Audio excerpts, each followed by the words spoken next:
یہ جو لباس ہے اس کے کیا آداب ہیں، یہ چل رہا تھا۔ بعض لوگ اس لباس کو چونکہ ہے خرقہ، یہ پھٹے ہوئے کپڑوں کا بنا ہوا ہے، بعض لوگ اس کو بھی پھاڑ دیتے ہیں۔ فرمایا آپ نے، داتا گنج بخش نے ارشاد فرمایا کہ اس کو بے وجہ اگر کوئی پھاڑے، آئندہ اس کو پہننے کا اختیار نہیں ہے، نہیں پہننا چاہیے۔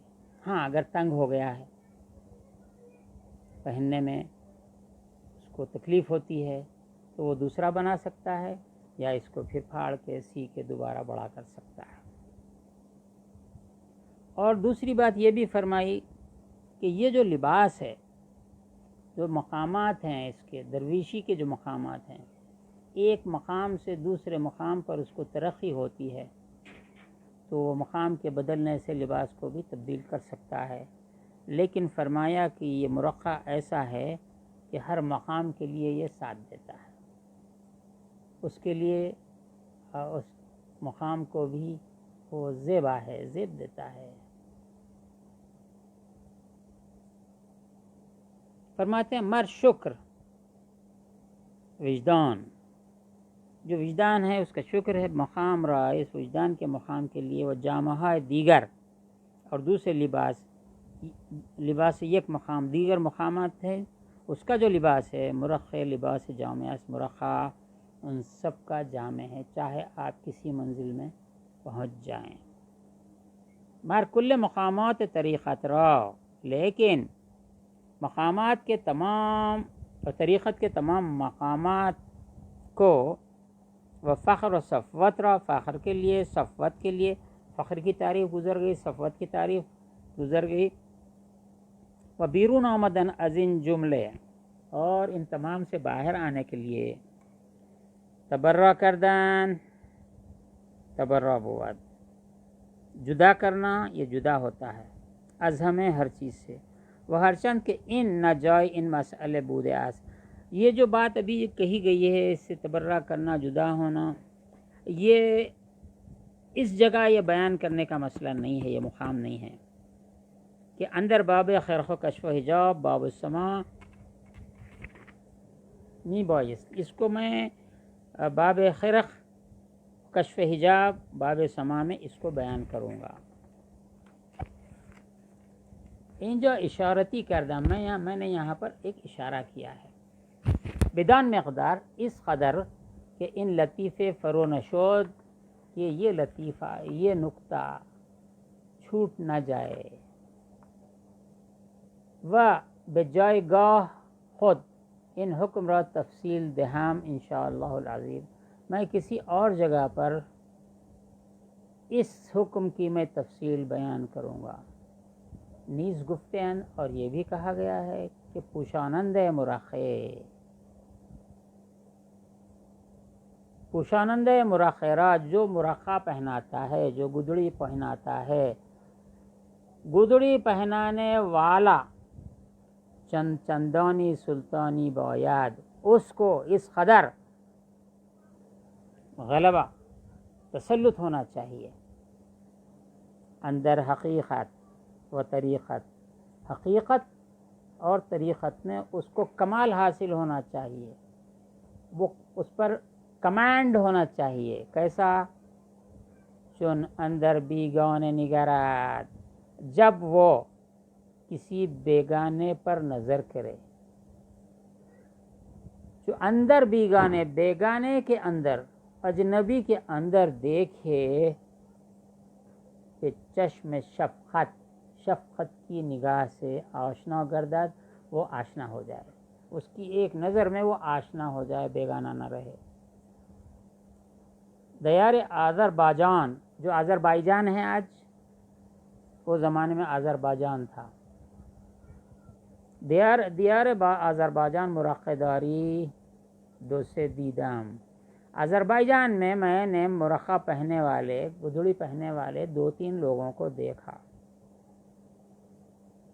کہ برخرمن گندم ایستاده بودن، وہ گندم کے ڈھیر پر کھڑے ہوئے تھے۔ گندم کا ڈھیر کیا ہے؟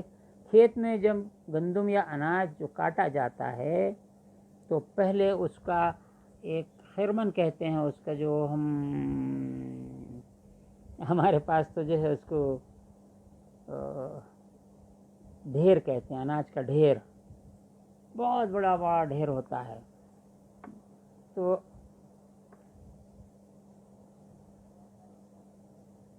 میں نے دیکھا کہ 2-3 آدمی شفقت آشنا گردد و چون جامع اندر آسی پوشاند، اگر یہ لباس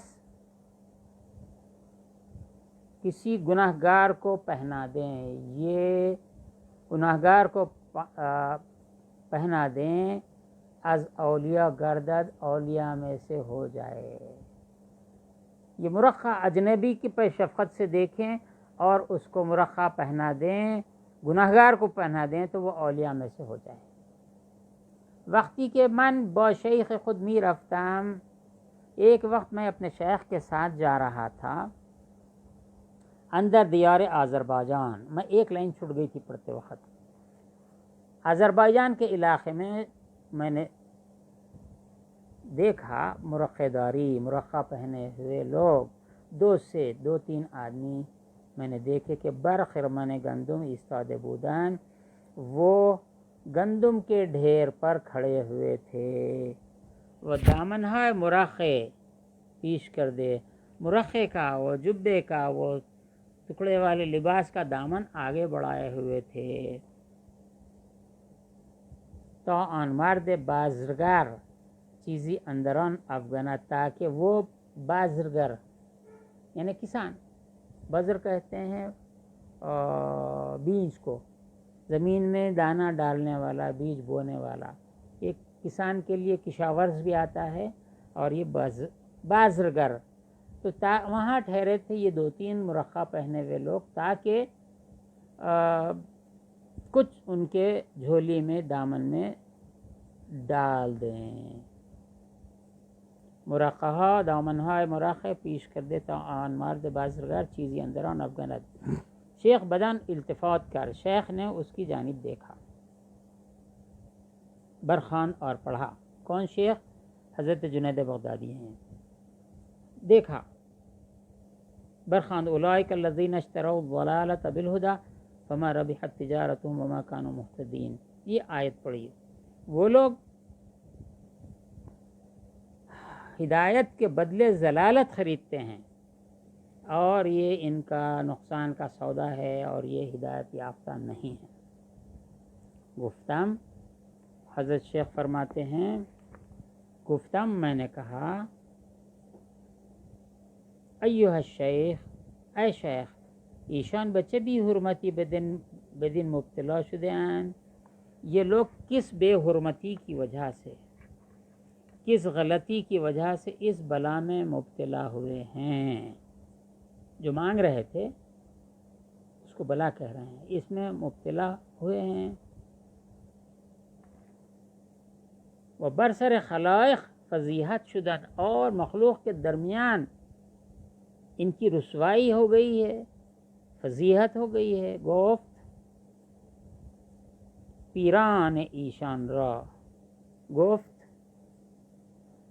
پیران ایشان را ہیر سے مرید جمع کردن بودے است، ان کے جو پیر ہیں ان کو مریدوں کے جمع کرنے کا شوق ہے، میرے مریداں زیادہ ہونا، یہ لائن کو میں انڈر لائن کر کے رکھا ہوں۔ کسی زمانے میں 1980s کی بات ہے، یہ میرے پاس صرف ٹرانسلیشن تھا، یہ کتاب اوریجنل ملتی نہیں تھی، یونیورسٹی میں بھی ہمارے پاس اویلیبل نہیں تھی، بہرحال تو یہ اردو میں پڑھ چکا تھا۔ مریدوں کو جمع کرنے کا شوق، میرے مرید زیادہ سے زیادہ ہونا، ان کو تربیت سے لینا دینا نہیں ہے، وہ خود نہیں جانتے ہیں۔ اب یہاں رک کر میں اور ایک بات، یہ بھی جملہ مکمل، وہ ایشان را، اور ان لوگوں کو ہرس جمع کردن دنیا، اور دنیا جمع کرنے کی ان کو ہرس ہے۔ ہرس اولا ترنیس، ہرس تو ہرس ہی ہے، اس میں بھی کیا کمتری زیادتی ہوگی ہرس کی۔ تو یہ لوگوں کو مریدوں کو جمع کرنے کا شوق ہے، اگر رک کر میں یہاں آپ سے سوال کروں آج کیا ہو رہا ہے، کس کے مرید کتنے ہیں؟ میرے مرید اتنے ہیں، میرے مرید اتنے ہیں، میرے مرید اتنے ہیں۔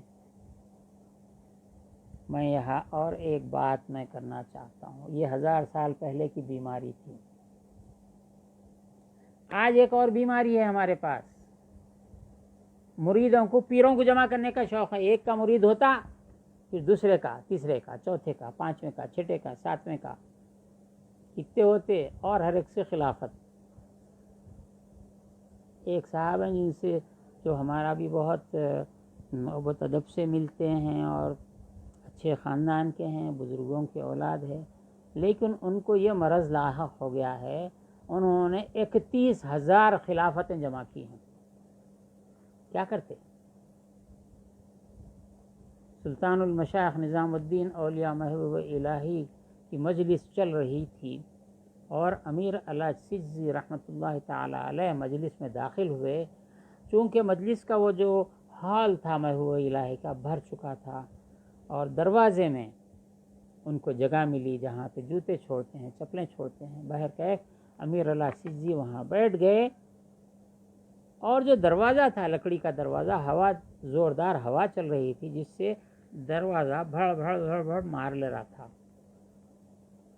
وہ دروازے کی ہوا سے مار لینے کی وجہ سے جو آواز ہوئی تو محبوب الہی اس طرف متوجہ ہوئے۔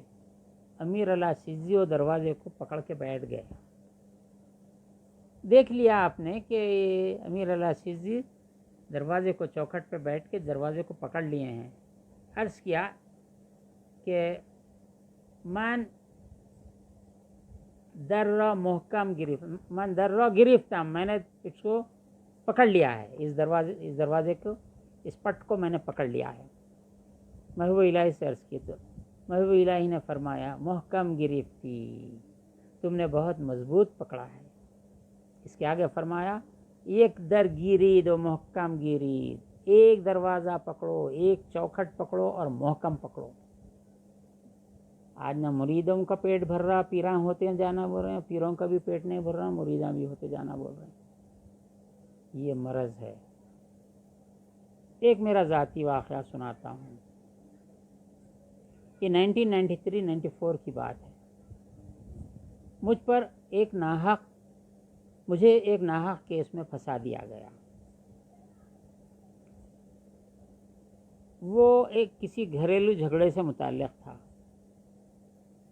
جس میں جہیز کا لین دین، فلاں، یہ مطالبہ اس طرح سے ہوئی۔ ہمارے پاس ایک کرمنل کیس ہو جاتا ہے، جن سے متعلق تھا وہ چھٹ گئے۔ میں بات کرنے بیچ میں گیا تو میں گھٹ گیا اور مجھے اس کا ایکیوز بنا دیا گیا، ملزم بنا دیا گیا۔ 3 سال تک کورٹ کے چکر کاٹتے رہا، مجھے سمجھ میں ہی نہیں آ رہا تھا کہ میں کس بلا میں پھنس گیا۔ اور اس بلا میں میری والدہ محترمہ رحمہ اللہ وہ فوت ہو گئیں اس صدمے میں مجھے پھنسانے سے۔ 3 سال میں چکریں کاٹتا رہا، تنگ آ گیا، مجھے سمجھ میں ہی نہیں آتا تھا۔ اور جنہوں نے کیس فائل کیا تھا وہ ہندوستان سے باہر چلے گئے۔ اب میں چکر کاٹتے رہا، اور بھی میرے ساتھ جو دوسرے تھے جن کی وجہ سے میں پھنسا تھا وہ لوگ بھی کاٹتے رہے۔ آخر میں زچ آ گئی طبیعت، اور میں اپنے آپ میں بڑبڑانے لگا، نکالو پرانی تلوار ایسی کی تیسی۔ اپنا آپ تنہائی میں پکارا اور میں حزب البحر شریف نکالا۔ 6 7 8 سفر سامنے تھی، یہ 3 سفر تھا اس دن۔ اب میں حزب البحر شریف نکال لیا، مجھے اجازت ہے پڑھنے کی، لیکن میں پڑھا نہیں تھا، اس کی زکوٰۃ ادا نہیں کیا تھا، اس کی دعوت نہیں دیا تھا۔ میں میرے ایک دوست کے پاس گیا ہوں کہ بھائی تمہارے کو اس کی اجازت ہے، تم ادا کیے؟ تو انہوں بولے میں ادا نہیں کرا۔ پھر بولے فلاں دوست ہے نا آپ کی اچھی دوستی، ان کے پاس چلے جاؤ تاکہ اشارات وغیرہ سیکھ لیں۔ میں ان کے پاس پہنچ گیا اور بولا کہ میں یہ حزب البحر شریف ہے، مجھے اجازت ہے لیکن میں پڑھا نہیں ہوں، میں پڑھنا چاہتا ہوں۔ اب 5 تاریخ کی شام میں بیٹھے تو 6، پھر 7، پھر 8 پہ اٹھ جاتے۔ تو انہوں نے کہا ارے آپ اتنے زمانے سے آتے جاتے، آپ بولے نہیں، آپ کل شام میں آ جائیے۔ میں یہ بات تھی کہ ہمارے جو بڑے بھائی مولانا شمس الدین صاحب تھے وہ ہمارے سے 300 کلومیٹر دور رہتے تھے. میں ان کے پاس جانا چاہتا تھا اور وہ ہمیشہ سفر میں رہتے تھے. میں جاؤں گا, نہیں ملیں گے تو میری یہ تاریخیں چلی جائیں گی. بہرحال یہ تذبذب میں ہمارے دوست کے پاس گیا, انہوں نے دوسرے دوست کے پاس بھیج دیا. وہ ایک سلسلہ, ایک مشائخ بہر کے اب جو بھی تھے, تو بولے کل آ جائیے. میں کل چلے گیا, عشاء کے بعد چلے گیا. بہر کیف انہوں نے بڑی آزمائش میں ڈال دیا. رات کے 1 بجے تک اپنے گھر سے باہر نہیں نکلے. مجھے باہر انتظار میں کھڑا کر دیا. بہر کیف نکلے اور نکل کے ان کو جمع کرنے لگے. بیٹھنا چاہ رہے ہیں. اپنے بچے کو بلائے جو میرا شاگرد تھا, بلا کے بولا انہوں تو جو ہے وہ زکوٰۃ صغیر بھی دے دیے, کبیر بھی دے دیے, متوسط بھی دے دیے, وہ کر دیے. میں بولا بھائی ان سے میں کیا پوچھ رہا ہوں, انہوں کیا بول رہے ہیں, لوگوں میں ڈھنڈورا پیٹ رہے ہیں, پیٹ لو. تو میں کیا کیا کہ ہمارا جو طریقہ ہے, آپ کوئی چیز سیکھنے گئے ہیں, اشارات پوچھنے کے لیے گیا تھا تو مٹھائی لے گیا, کچھ نظر دیا ان کو پیسے. اب انہوں کیا سمجھے اللہ کو معلوم ہے. باہر کہ بولے میں کل بچہ لکھا دیتا. بولے میرے کو غصہ بہت آیا لیکن چپ بیٹھا اور میں اٹھنا چاہتا تھا. اس نے بولے آپ مرید ہو جانا تھا. تو میں بولا میں تو مرید ہوں. کس کے مرید ہیں؟ میں بولا میرے والد کا مرید ہوں. نہیں وہ تو انتقال ہو گیا نا. تو بولا انتقال ہو جان دو, زندہ رہ جان دو. بولی مرتا ہی نہیں تو پھر انتقال کی کیا بات ہے, وہ تو ظاہری موت ہے, وہ تربیت تو ہمیشہ جاری ہے. نہیں آپ جب مرید ہوئے تھے تو نابالغ تھے ہوں گے. اب غصہ میرا تیز ہو گیا, پارا چڑھ گیا. میں بولا میرا باپ میرا پیر ایسا ہے, میں سناتا ہوں قصے. بولا یہ ارلی 70s کا قصہ ہے, یہ 71 کا قصہ ہے. گلبرگہ شریف سے ایک آگے ایک مقام ہے, سلیپیٹ ہے اس کا نام. میں والدہ کے ساتھ وہاں گیا تھا تو سلیپیٹ میں ایک مرید تھے, ان کا نام تھا عبد القہار. وہ سنانے لگے قصے. ہم گئے تھے تو بولے کہ یہاں ایک دفعہ حضرت قبلہ یہاں آئے تھے تو بنڈیوں میں جاتے تھے, بیل بنڈی میں جاتے تھے, سفر کر رہے تھے. راستے میں ظہر کا وقت ہوا, ایک جگہ بنڈی روکے اور ایک لڑکا تھا, وہ بکریاں چرا رہا تھا.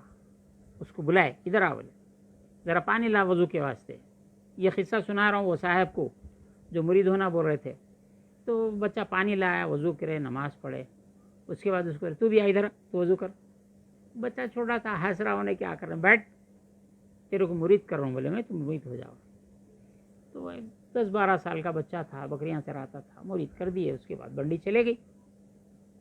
عبد القہار صاحب نے مجھ سے کہا کہ 20-25 سال کے بعد اس گاؤں سلیپیٹ سے تقریباً 15-20 آدمی کا ایک قافلہ پیدل سلیپیٹ سے قندھار شریف, قندھار دکن کو گیا, جو 300 کلومیٹر سے زیادہ فاصلہ ہوتا. یہ لوگ پیدل مرید ہونے گئے.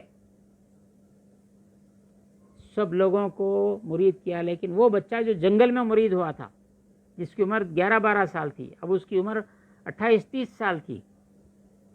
تو بولے تم ادھر بازو آ جاؤ. بولے بچے کو بازو کر دیے. فرمایا کہ تو میرا مرید ہے, خاموش بیٹھ, ان کو مرید کر دیتا ہوں. انہوں نے بولا صاحب میں مرید نہیں ہوں, تو بیٹھ. بولا نا, خاموش بٹھا دیے. سب لوگ مرید ہونے کے بعد بولے ارے تیرے کو فلاں جگہ تو بکریاں چراتا تھا, میں فلاں جگہ مرید کرانا. ان کو قصہ یہ سنایا. بولا یہ پیر ویسا نہیں ہے آپ جیسا سمجھ رہے ہیں. اور بولتا ہوں. بولا میرے پیر کا, میرے والد کا یہ معاملہ ہے کہ جب کوئی خاتون مرید ہونے کے لیے آتی, اگر وہ غیر شادی شدہ ہے تو اس کے ماں باپ کو ساتھ مرید کرتے, اس کو تنہا مرید نہیں کرتے تھے. اگر شادی شدہ ہوتا تو بیوی کو, شوہر کو ایک ساتھ مرید کرتے تھے. اور کئی دفعہ ایسا ہوا کہ مرید کرنے کے بعد فرمایا کہ تیرے پیٹ میں جو بچہ ہے وہ بچہ بھی میرا مرید ہے. اگر لڑکی ہے تو تیرے پیٹ میں جو لڑکی ہے انہیں بھی میری مرید ہے. یہ فرماتے تھے. میں نے ان سے کہا, وہ صاحب سے جو میرے کو مرید ہو جاؤ بول رہے تھے, کہ داتا گنج بخش جو فرما رہے ہیں بالکل سچ فرما رہے ہیں، مریدوں کو جمع کرنے کا شوق ہے۔ چنانچہ میں نے کہا کہ شکم مادر میں جو بچے ہیں ان کو مرید کرتے تھے، بعد میں مرید ہونے آئے تو مرید ہے رہ جا بول کے بھگا دیتے تھے، یہ ایسا پیر ہے وہاں سے نکل گیا، تمہاری کوئی اس کی ضرورت نہیں۔ میرے دوست کے پاس گیا، اور ایک دوست تھے، ان سے پوچھا دیکھو ایسی حرکت کرے فلاں صاحب، یعنی آپ کے ساتھ؟ میں بولا ہو ہمارے ساتھ، مریدہ جمع کرنے کا شوق ہے ان کو۔ بہرکیف میں 3 دن تک 6 7 8 سفر تھی، جمعہ ہفتہ اتوار 3 دن، اتوار کی رات میں اڑ گیا حزب البحر شریف سے، پیر کے دن پیشی تھی، 7 بجے جب ہم پہنچے تو وہ جو مجسٹریٹ تھا، جو جج تھا، اس نے ہم کو بری کر دیا، جو لوگ اصل تھے ان کو بھی مجھے بھی بری کر دیا، اور دوسری باتیں میں یہ بیان نہیں کرتا۔ لوگوں کو مریدوں کو جمع کرنے کا شوق ہے، کسی کو پیروں کو جمع کرنے کا شوق ہے۔ کتنے 30,000 خلافتیں، 31,000 سن رہا ہوں اب تو میں، دنیا کے کونے کونے سے جس کے پاس جاتے تم خلافت دے دو، میں تمہارا خلافت دوں، تم خلافت دے دو۔ اب حالت کیا ہوگی میں شکوہ نہیں کرتا، 7 بیگ بھر کے لے کے پھرتے ہیں، جو آدمی ملا اس کو دے دیتے۔ ایک وقت اتنا برا وقت آیا، یہ صرف میں یہ وضاحت کے لیے کہہ رہا ہوں، مجھے کوئی ضرورت نہیں ہے۔ ایک وقت ایسا آیا کہ یہ صاحب جو خلافتیں بانٹتے پھرتے ہیں وہ ایک مقام پہ بیٹھے ہوئے تھے، ایک مطب پہ بیٹھے ہوئے تھے، وہ مطب کے جو طبیب تھے وہ بھی جو ہے شیخ تھے، لوگوں کو مرید کرتے تھے، تعلیم دیتے تھے، حلقہ ذکر ہوتا تھا۔ ایک بیمار آیا ان کے پاس دوا لینے کے واسطے، تو بیٹھے بیٹھے پیچھے دستخط مار کے اس کے حوالے کر دیے خلافت نامہ۔ بازو سے ایک آدمی بولا صاحب انہیں ہندو ہے، اب انہوں ہو گئے چوپٹ، انہوں یہ بھی نہیں پوچھتے کہ تو وضو سے ہے نہیں ہے، تو کیا ہے، بغیر مرید کے خلافت کون سی ہو رہی ہے؟ یہ ہندوستان میں تو ہو رہا ہی ہو رہا، وہ پاکستان میں، بنگلہ دیش میں، اور کہاں کہاں کیا کیا ہو رہا اللہ جانے، ہم کو نہیں معلوم ہے، بس بانٹتے چلے جا رہے ہیں۔ ایک بات یاد آئی، آج ہم یہ ختم کر کے کل فخر و صفوت کی بات ہم کل کرتے ہیں، کل نیا باب شروع ہوتا ہے، 5واں باب۔ یہاں یہ بات میرے P H D supervisor professor Yaqoob Umar صاحب رحمۃ اللہ علیہ، اللہ ان پر رحمت نازل کرے، ایک دفعہ مجھ سے کہنے لگے میاں پیروں سے ڈر کے رہنا۔ میں بولا وہ کہیں بول رہے ہیں صاحب، حالانکہ انہوں کسی سے ڈرنے والے نہیں، پیروں سے ڈر کے رہنا۔ میں بولا وہ آپ کیوں بول رہے ہیں صاحب؟ بولے سن میری بات سن، اس کو یاد رکھ، تو گھس لیتا، سب سے گھس لیتے رہتا، اس واسطے بول رہا ہوں۔ راجی فرمائیے، دیکھ اگر پیر اللہ والا ہے اور تم اس سے گھس لیے، ہمارے پاس دکنی ہے گھس لینا، رگڑ لینا، یعنی جھگڑا کر لینا، اگر اس سے گھس لیے، اللہ کو برا دکھتا، اللہ مارتا تیرے وہ پیر کی طرف سے، اب اللہ کا مار تو برداشت کر سکتا؟ میں بولا میں کیسا کوئی بھی نہیں کر سکتا۔ تو بولے نکو ایسا نہیں ہونا، اللہ صاحب میں کس کے ساتھ کرا نہیں، سن بولے، پھر فرمائے اللہ والا نہیں ہے تو بھی نہیں گھس لینا۔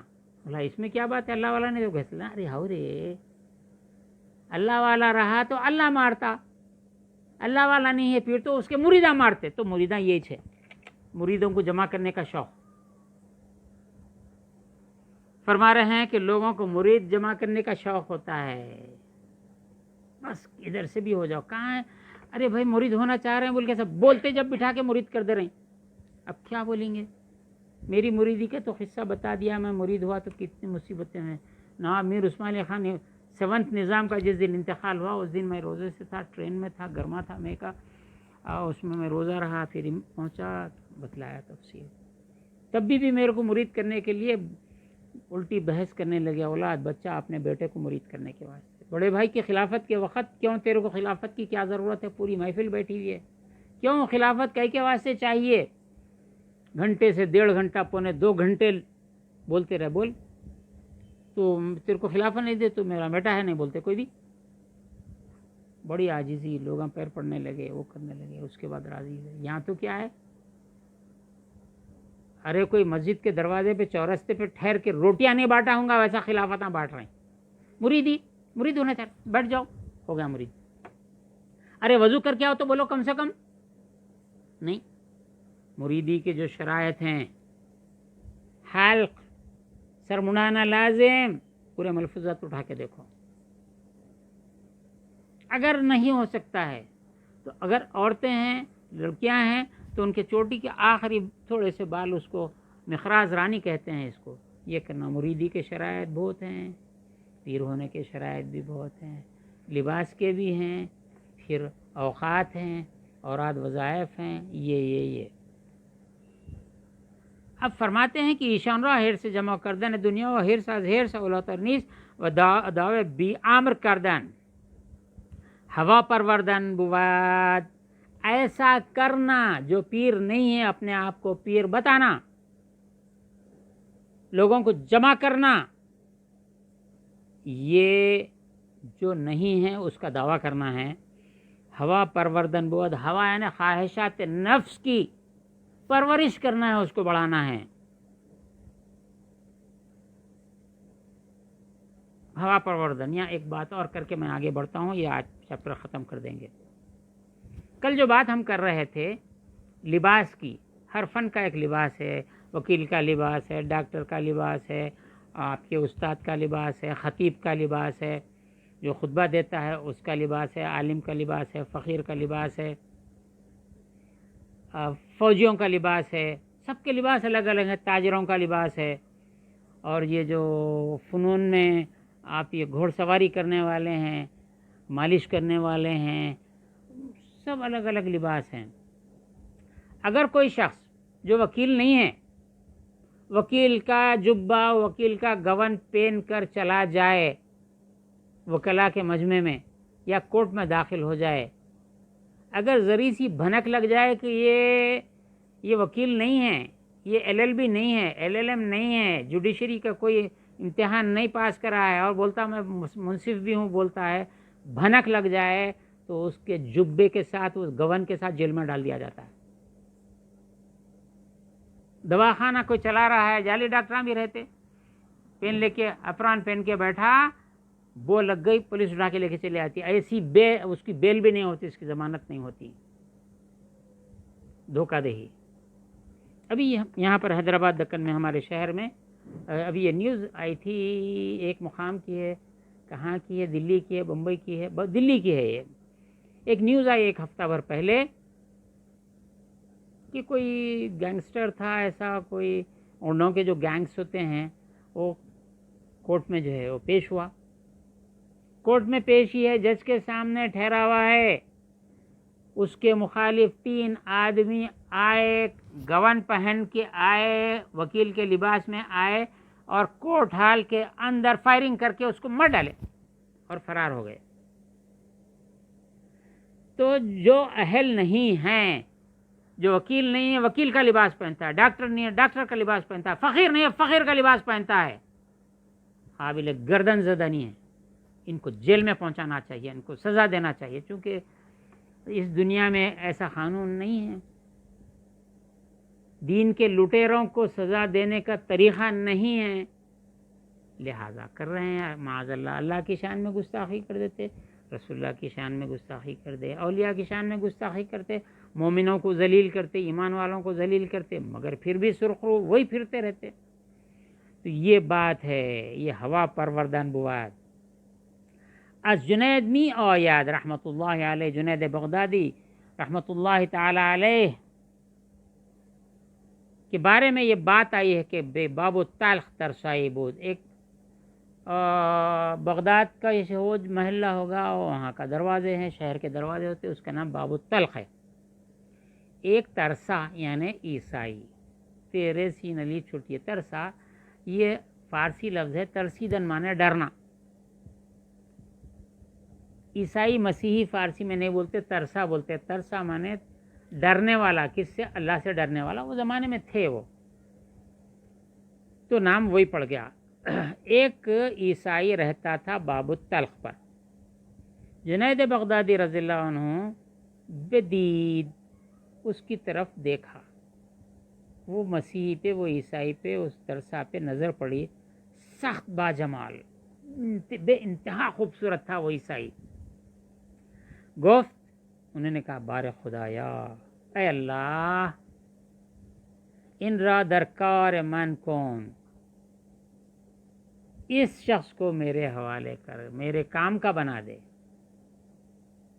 کہ سخت نیکو آفریدی، تو نے بہت خوبصورت بنایا ہے، بہت اچھا پیدا کیا ہے اس کو۔ چون زمانی برآمد، کچھ وقت گزرا، زمانی بولے تو زمانہ نہیں، 100 سال 25 سال نہیں، زمانی تھوڑا، چون زمانی برآمد کچھ وقت گزرا، ترسا درآمد، وہ ترسا، وہ عیسائی حضرت جنید بغدادی کی خدمت میں حاضر ہو گیا، وہ گفت اور کہا، ایھا الشیخ، اے شیخ، اے شیخ جنید رضی اللہ، شہادت برمن عرض کن، مجھ پر کلمہ شہادت پیش کرو۔ مسلمان شد، وہ مسلمان ہو گیا۔ یہ بولنے کا مقصد یہ ہے، اوپر آپ نے بیان فرمایا کہ کوئی اجنبی بھی اگر آ جائے تو اتنا کمانڈ ہونا چاہیے کہ اس پر شفقت کی نظر ڈالیں اور اس کو لباس پہنا دیں تو اولیاء کے زمرے میں چلا جائے۔ یہ جنید بغدادی رضی اللہ عنہ کا واقعہ یہاں پہ نقل کیا گیا ہے۔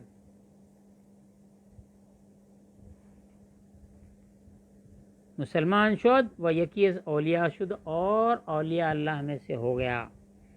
الشیخ ابو علی سیاہ پرسیدن، شیخ ابو علی سیاہ رحمۃ اللہ تعالی علیہ سے لوگوں نے پوچھا کہ پوشیدن مرقع کرا مسلم بود، مرقع کا پہننا، گدڑی کا پہننا، فقیری کے لباس کا پہننا، درویشی کے لباس کا پہننا کس کو مسلم ہے، کس کو زیبا ہے، کون پہن سکتا ہے؟ گفت، آپ نے فرمایا، ان کسرا، اس شخص کے لیے زیبا ہے کہ مشرف مملکت خدا وند بود، وہ اللہ کی مملکت سے مشرف ہوا ہو، یعنی اللہ نے اپنی مملکت اس کو دے دی ہو۔ اب پوچھیں گے اللہ مملکت اپنی دے دیتا پھر انہیں کیا کرتا؟ معاذ اللہ رہے، ایسے اعتراضات کتابوں میں، ایسے میں دل سے نہیں بول رہا ہوں۔ ان الارض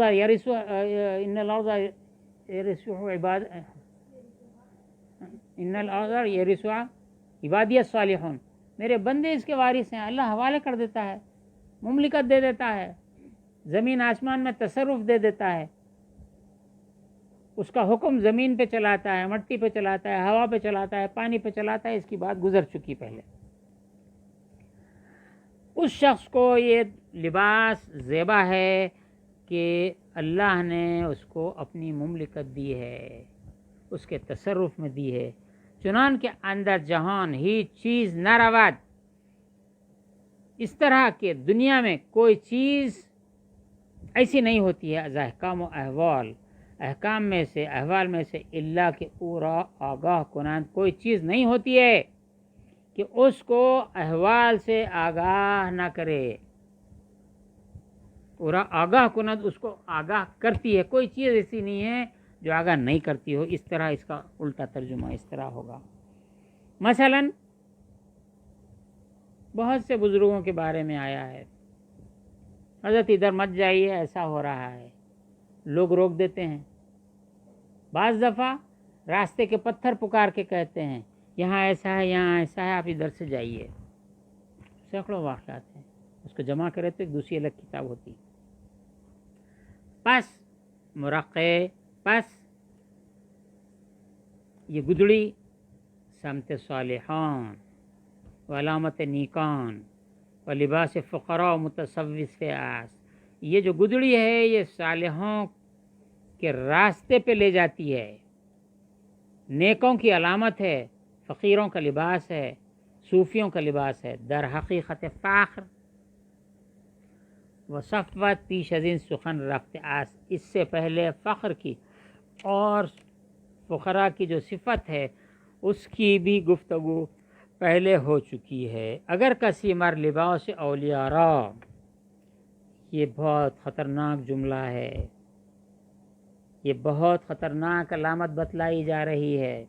اگر کوئی شخص مر لباس اولیاء را، اولیاء اللہ کے لباس کو، خاص طور پہ اولیاء اللہ کے لباس کو، آلت جمع دنیا و پوشش آفت خود سازد، اگر کوئی اولیاء اللہ کا لباس دنیا جمع کرنے کا ذریعہ بناتا ہے، آلہ بناتا ہے، اس لباس کے ذریعے دنیا کماتا ہے، وہ پوشش، اس کا یہ لباس آفت خود سازت، وہ اپنے لیے آفت کا لباس بناتا ہے۔ بہت قصے ہیں، ہم تو یہاں دیکھتے رہتے ہیں۔ نعم الامیر علی باب الفقیر، وہ امیر، پہلے امیر کے معنی گورنر کے ہوتے تھے، حاکم کے ہوتے ہیں، وہ بہترین حاکم ہے جو فقیر کے دروازے پر ہو۔ بئس الفقیر علی باب الامیر، اور وہ فقیر برا ہے جو امراء کے دروازوں پر ٹھہرتا ہے۔ آپ لوگ ڈیسائیڈ کر لیجئے، میں اس میں زیادہ نہیں بولتا۔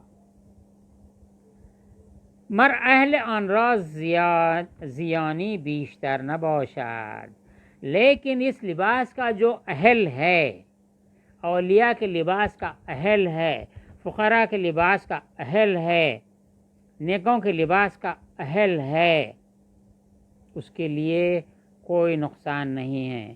وہ ان مقدار کفایت باشد، اتنی وضاحتیں کافی ہیں مر اہل ہدایت را، ہدایت والوں کے لیے، کہ اگر بے شرح آن مشغول شوم، اگر اس کی شرح میں مصروف ہو جاؤں، مراد از ان کتاب بر نیاید، اس کتاب کا مقصد حاصل نہیں ہوگا، ہم دوسرے چیپٹر میں گھس جائیں گے۔ وباللہ التوفیق، اور توفیق، ہدایت اس پر چلنے کی، صالحین کے راستے پر چلنے کی، نیکوں کے راستے پر چلنے کی، اہل اللہ کے راستے پر چلنے کی، اولیاء کے راستے پر چلنے کی، حضور صلی اللہ علیہ وسلم کے بتائے ہوئے راستے پر چلنے کی توفیق اللہ کی جانب سے ہے۔ یہ آج الحمدللہ ایک چیپٹر ہمارا مکمل ہوا، چوتھا چیپٹر۔ پہلا چیپٹر تھا باب اثبات العلم، دوسرا تھا باب اثبات الفخر، تیسرا تھا باب التصوف، چوتھا لبس المرقعات ہے۔ اب جو پانچواں باب کل شروع ہوگا انشاءاللہ، فقر اور صفوت کی شرح میں صوفیہ کا کیا اختلاف ہے، صوفیہ کیا کہتے ہیں۔ ایک بات میں یہاں پہ کلیئر کرتا ہوں، اس سے پہلے بھی بیان کر چکا ہوں، لیکن پھر ویسا موڑ آیا تو پھر یاد دلانا پڑتا ہے۔ آج دنیا میں کہتے ہیں لوگ یہ صوفی اسکول آف تھاٹ ہے، اس کو اسکول آف تھاٹ بول رہے ہیں۔ تھاٹ کا یعنی خیال کا، ان کا خیالی، ان کا نظریاتی یہ معاملہ ہے، ان کا نظریہ اسکول صوفی اسکول سے ہے، ان کا فلاں اسکول سے ہے، ان کا وہابی تھاٹ، یہ وہابی تھاٹ ہے، یہ سنی تھاٹ ہے، یہ اسکول آف حنفی ہے، یہ اسکول تھاٹ کہتے ہیں۔ یہ تھاٹ نہیں ہے، اسلام میں تھاٹ نہیں ہے، آپ کے خیال سے آپ مداخلت نہیں کر سکتے ہیں۔ پاتھ آف صوفی، صوفیوں کا راستہ ہے، پاتھ آف ریالٹی، یہ حقیقت کا راستہ ہے۔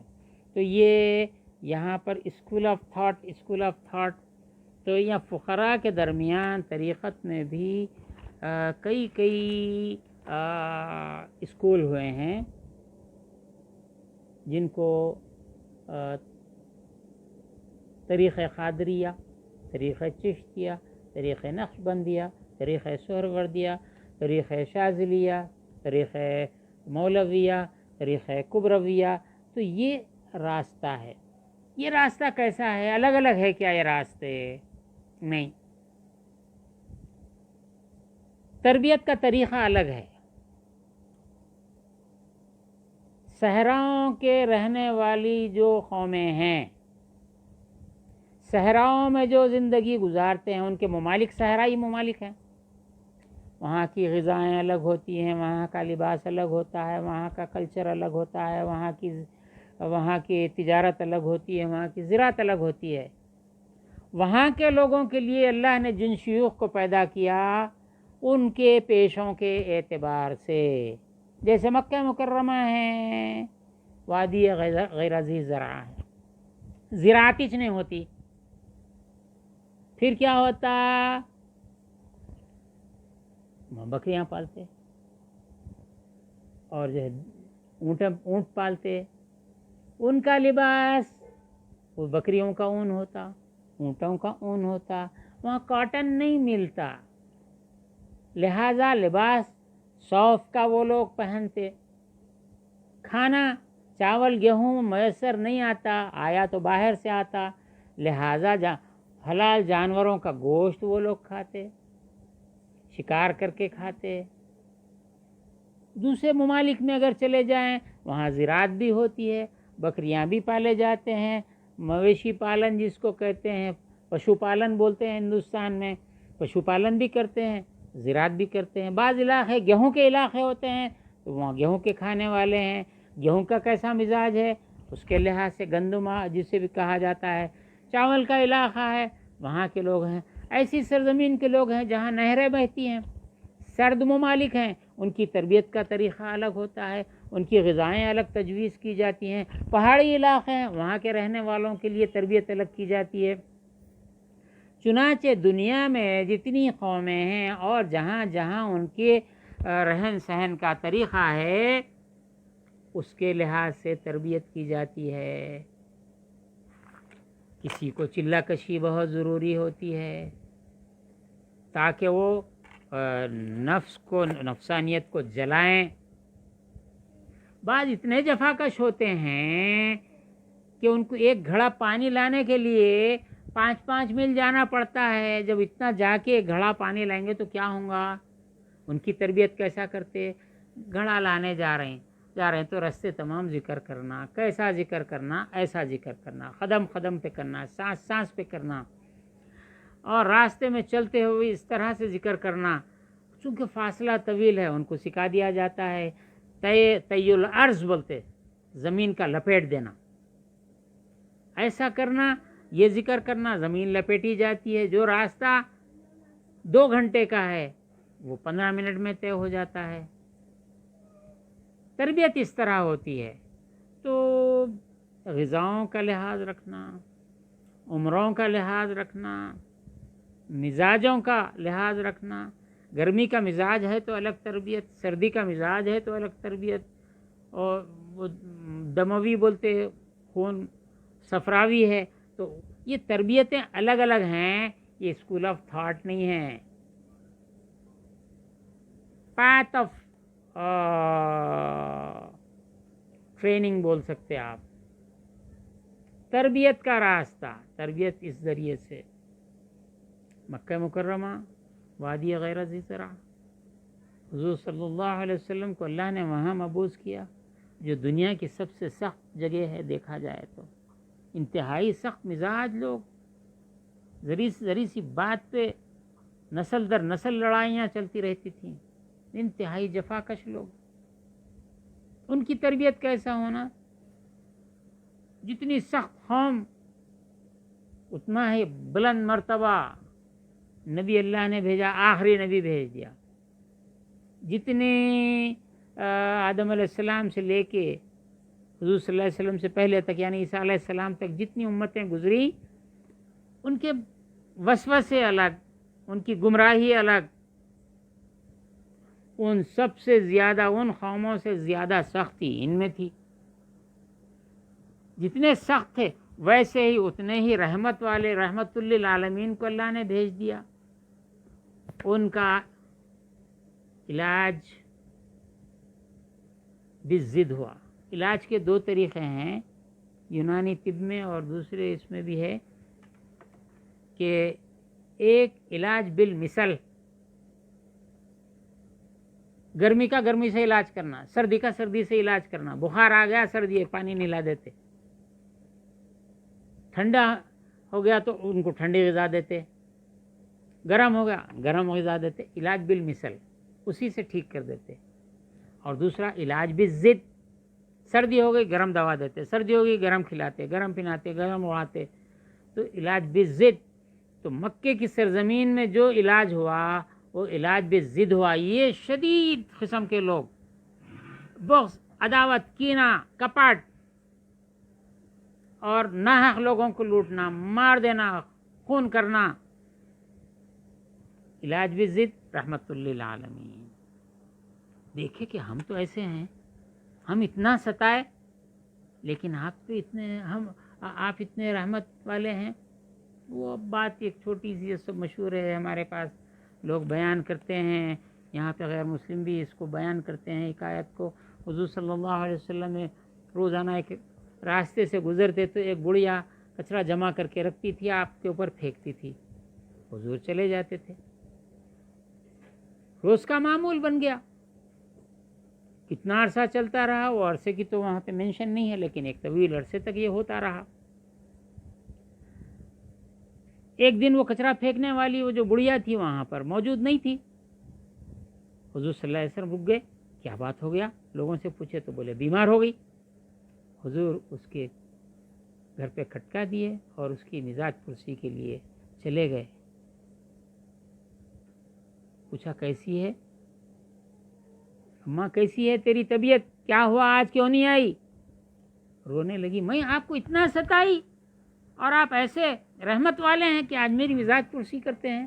مسلمان ہو گئی۔ اور بہت واقعات ہیں، اسی زمرے کا ایک واقعہ عرض کر رہا ہوں۔ ایک بوڑھی عورت تھی، ہر ایک سے بولتی تھی کہ محمد کے پاس مت جاؤ، تم دیوانے ہو جائیں گے، سب کو منع کرتی تھی جانے سے۔ اور حضور صلی اللہ علیہ وسلم ایک بار راستے سے گزر رہے تھے اور وہی عورت سب کو روکتی تھی کہ مت جاؤ، وہ معاذ اللہ ساحر ہے، ایسا ہے، تم دیوانے ہو جائے گے، نوجوان بچوں کو سب کو روکتے رہتی تھی۔ راستے سے وہ عورت جا رہی تھی، اس کے ساتھ لکڑی کا گٹھا بوجھ تھا۔ حضور صلی اللہ علیہ وسلم نزدیک گئے اور اس کا گٹھا لے لیے۔ بولے اماں تو کہاں جا رہی ہے؟ میں تیرے گھر تک ہی گٹھا پہنچا دیتا ہوں، یہ سامان وزنی بوجھ میں لے کر چلتا ہوں۔ بہت خوش ہو گئی، ضعیف عورت تھی، اور حضور صلی اللہ علیہ وسلم وہ لے کر چلے اس کے گھر تک اور لے جا کر اس کے گھر پہ رکھ دیے۔ وہ بولی بیٹا تو بہت اچھا معلوم ہو رہا، دیکھ میں تیرے کو ایک نصیحت کرتی ہوں۔ ایک ہمارے پاس مکے میں ایک شخص اٹھا ہے، اس کا نام محمد ہے صلی اللہ علیہ وسلم۔ یہ محمد ہے، اس کے پاس نہیں جانا، گئے تو دیوانے ہو جاتے، انہیں ایسا کر دیتا ویسا کر دیتا معاذ اللہ۔ حضور سنتے رہے، حضور کے خلاف بول رہی تھی۔ بات اس کی ختم ہو گئی تو حضور نے فرمایا وہ محمد میں ہی ہوں۔ ہاں تو ہے محمد، اللہ کتنا اچھا ہے، تو کیسی رحمت والا ہے، مسلمان ہو گئی۔ علاج بالضد ہوا۔ تو علاج بالمثل بھی ہوتا ہے، علاج بالضد بھی ہوتا ہے۔ بہرکیف آپ نے فرمایا کہ یہ جو لباس ہے، وہ لباس اس کی ایک شان ہے، اس کی ایک کیفیت ہے، اور اس کا پاس و لحاظ کرنا ضروری ہے۔ ایک چھوٹا سا قصہ ہم آج ذرا قصے ہماری طرف سے آ گئے ہیں۔ ایک پینسل کہاں گیا؟ وہ یہ ہے کہ ایک شخص جنگل میں بیٹھا ہوا تھا اور کچھ شکار کر کے کھانا چاہتا تھا۔ نیک آدمی تھا، پارسا تھا یا کیا ہے، لوگ جو بیان کرتے ہیں کہ وہ ایک پرندوں کو پکڑنے کا ٹریپ، جس کو جھانپ کہتے ہیں ہمارے پاس اردو میں، ٹریپ انگلش میں ہے، ٹریپ لگا کے بیٹھا، دانہ ڈال دیا تو ایک چڑیا آ کے اس میں پھنس گئی۔ وہ چڑیا کو اس نے پکڑ لیا۔ اس چڑیا اور اس کو ذبح کرنا چاہا۔ چڑیا نے اللہ سے التجا کیا، اللہ مجھے زبان دے دے، میں اپنی تکلیف بیان کروں۔ اللہ نے اس کو زبان دے دی۔ اس نے کہا کہ تو نے مجھے پکڑا ہے، میرا وزن کتنا، میں کتنی، لیکن تو نے لباس نیکوکاروں کا پہنا ہے، تو نے صالحین کا لباس پہنا ہے. اگر تو چڑی مار کا لباس پہنتا تو میں کبھی تیرے جھانسے میں نہیں آتی تھی. تو ایک چڑیا کے شکار کے واسطے نیکوں کا لباس پہنا. ارے چڑی مار ہے تو چڑی مار کا لباس پہن، پرندوں کو پکڑنے والا ہے اس کا بن. آپ دیکھیے قربانی کے زمانے میں ہمارے پاس یہ تمام مسلمانوں کے پاس ہے، بکریاں ہیں، بھیڑ ہیں، یہ ہیں، بڑے جانور ہیں، لاتے ہیں. ہم پتہ کھلاتے، 2 دن پہلے لا لیتے، 4 دن پہلے لا لیتے، بعض لوگ ہفتہ بھر پہلے لاتے. تو وہ جانور، بکریاں ہم سے محبت کرنے لگے، بکرے ہم سے محبت کرتے ہیں، اونٹ ہے یا اور کوئی ہے، گائے بیل بھینس جو بھی ہو، تو یہ خرید کے لانے والے سے محبت کرتے ہیں. لیکن قربانی کے وقت جب قصاب گھر میں داخل ہوتا ہے یہ بدک جاتے ہیں، قصاب کو وہ پہچانتے ہیں. ہم کیسے ہو گئے ہیں؟ جو بھی لباس پہن کے آ گیا، پیر سمجھ رہے ہیں سب کچھ لٹا کے ہوش میں آئے تو کیا ہوا؟ کوئی فائدہ نہیں ہوا. سب جانے کے بعد ہوش آتا ہے. اللہ تعالیٰ سے دعا ہے کہ جو لوگ اولیاء کا، صالحین کا لباس پہن کر مسلمانوں کو گمراہ کر رہے ہیں، اللہ ان سے محفوظ رکھے. اس سے بڑا بھی ایک فتنہ اور ہے، علماء سوء، برائی کی طرف بلانے والے. علم دین پڑھتے ہیں، قرآن ہاتھ میں لیتے ہیں، برائی کی طرف بلاتے ہیں. قرآن پڑھ کے، آیت پڑھ کے سناتے ہیں، اللہ کے خلاف بولتے ہیں. قرآن پڑھ کے سناتے ہیں، رسول اللہ یہ نہیں کر سکتے، رسول اللہ وہ نہیں کر سکتے، رسول اللہ معاذ اللہ مر کے مٹی میں مل گئے، ہڈیاں بھی نہ ہوں گے، معاذ اللہ ثم معاذ اللہ، 1000 بار لاکھ بار معاذ اللہ. یہ قرآن پڑھ کے بولتے. امام حسین بولتے ارے وہ ایسا نہیں کرنا تھا، ویسا نہیں کرنا تھا. کہاں ان کے ہڈیاں بھی باقی نہیں رہے ہوں گے. ہمارے سنیوں کے اداروں میں بھی یہ بات چل رہی. اللہ جھوٹ بولنے پہ قادر ہے، معاذ اللہ. پھر عیسائی برا کیا کرے بیچارے، انہوں بھی بولتے بیوی اختیار کرنے پہ قادر ہے، بچہ پیدا کرنے پہ قادر ہے. کیا کرتے پھر؟ انہوں کیا غلط بولے؟ تم جو بول رہے ہیں انہوں بولے تم ایک اسٹیپ پہ رہے، بولنا چاہ رہے تھے، دوسرا اسٹیپ مر گئے. ہم دونوں باتیں بول دیے، کیا ہوا؟ بہت سنگین مسائل ہیں. علماء کا لباس پہن کر، واعظین کا لباس پہن کر گمراہ کرتے پھر رہے ہیں. ہمارے دادا پیر سید افتخار شاہ وطن نے فرمایا، کہلاتے ہیں خضر یہ بیاباں کے راہ زن، 100 بار داؤ کھا چکے ہر رہنما سے ہم. جب مل گیا خضر تو ملی ہم کو راہ دوست، باتیں ہی کرتے کرتے ملے مدعا سے ہم. صلی اللہ تعالی علی خیر خلقی سیدنا محمد و آلہ وصحبہ اجمعین والحمد للہ رب العالمین. جب پینسل دو. ہاں بند نہیں ہو رہا.